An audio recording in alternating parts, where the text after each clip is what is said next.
companies do want to grow, if they choose to bring on, say, 1099 employees as opposed to W-2, is that going to not be reflected in our job growth numbers, or is that somehow reflected as well? It is. It would be reflected in the unemployment rate. So the unemployment rate comes from a different survey than the payroll numbers come from. The unemployment rate survey is a survey of households where they actually call people over the phone and they say, did you have a job last week? You know, if you didn't, what were you doing to look for work?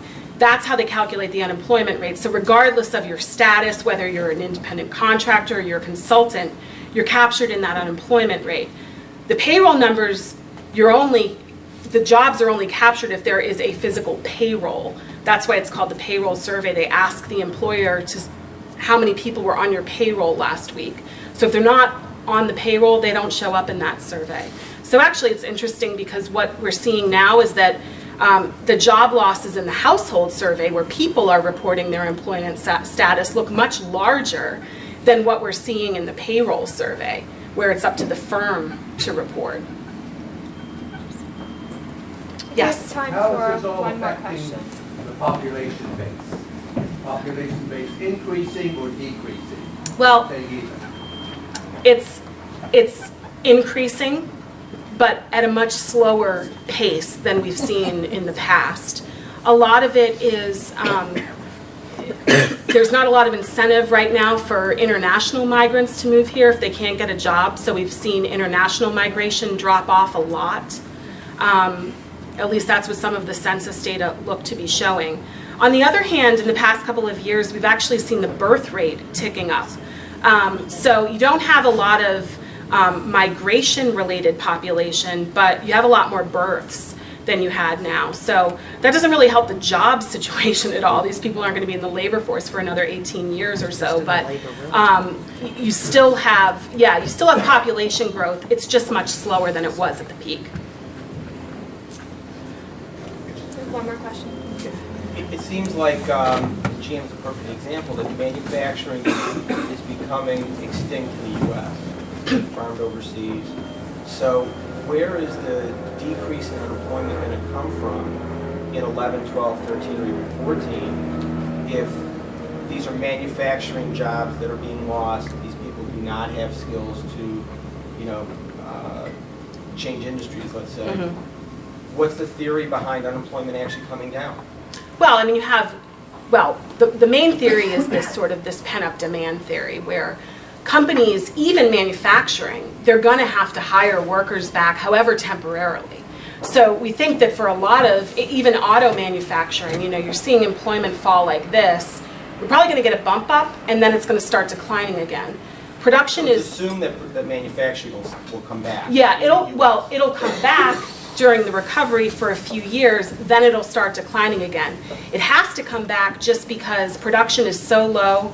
They've almost completely drawn down their inventories, so they have to hire people on just to make some stuff to sell.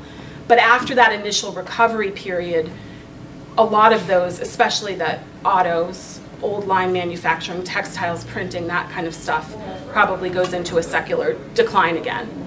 Yeah, but I mean, then you have all the other sectors of the economy, which are at this point, manufacturing is only 10% of the US economy. So you have all these other industries that are population driven or that are consumer driven that are going to bounce back. And a lot of that is the pent-up demand story, where you have, people have gone without now for 2 months, not taking vacations, not eating out, not buying cars, not buying homes. So when the economy starts to recover, that you're going to have a lot of people buying simply because they have put it off for years, and that's what's going to spark the initial recovery. So it's going to be an initial recovery, but then you're going to have growth slow back down. It's not going to stay up there. And certainly for those sectors like manufacturing, they'll get a bump up during the recovery, but then they'll start downshifting again for sure. Back to where they are. Yeah. Okay, I think that's all we have time for, but if you have any other questions, I'll be around for a little bit. You can also send me an email or phone call. I have cards here if you want to get in touch with me. Thank you very much for having me.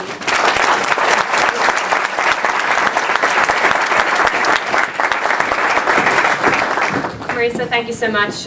Great job as always on the presentation. It's a lot of information to process, and sounds like if we do see a change within the next couple years, it's going to be a much different landscape, as it already is, than we've all been used to. So I know it sounds good that Chester County is faring a little bit better than other areas, but the greater economy obviously impacts all of us as well. And I know that we've all personally know someone who has been impacted by it, and it's definitely been some tough times. I know when we head back to the office, we're going to have to, Mark Yoder, our executive VP, we're going to have to give him a little psychiatry session. He was laughing jokingly when Marisa was talking about the housing market, specifically in Florida. He's been trying to sell his home in Florida since he started with us this past February. It is still on the market. So good news is if anybody wants to rent a vacation home in Florida, come talk to Mark. So, but thank you again to Marisa. We really appreciate you coming out. And I know last year, or actually this past year, we had you come out again midway through the year to kind of give us a mid-year update. So possibly we can look at talking with you about that again for 2010. And of course, thank you to Arthur Hall and all of their staff and their associates and their clients for joining us today and for sponsoring this event again. And thank you all for coming. So next upcoming events, I just want to make a quick announcement. Next week is a holiday, so we do not have any chamber events next week on the calendar. The following week is our big old-fashioned Christmas event on Friday, December 4th. The parade will be held in downtown Westchester. It is a new time this year. It will start at 8 p.m. Immediately before the parade at 7 o'clock, we are introducing a new event called the Jingle Elf Run. So if anybody in the room is a runner or a walker, there's a 2-mile run and a 1-mile walk that will take place on the parade route. You can sign up through the chamber website, so we're looking forward to that being a lot of fun. And actually on Wednesday prior to the parade, on Wednesday, December 2nd, it is our holiday party for the chamber. Flavia, the sponsor this year for the Christmas parade, which is a brand of Mars Drinks, a division of Mars Incorporated. Mars Drinks actually has their offices here in Westchester. Many of you may not know, they're right over off of Airport Road across the street from QVC. They will be hosting the event for us at the Chester County Historical Society from 5:30 to 7:30. Ariana's is catering, Chad's Ford Winery will be there with wine, and Victory Brewing will be providing the beer for us that evening. So please be sure to come out to that event and also come out on Friday evening for the Christmas parade. We're really excited about it. It's going to be even bigger and better than it was last year, if you can believe it. So thank you again for coming. Thank you to Arthur Hall, and we'll see you all soon.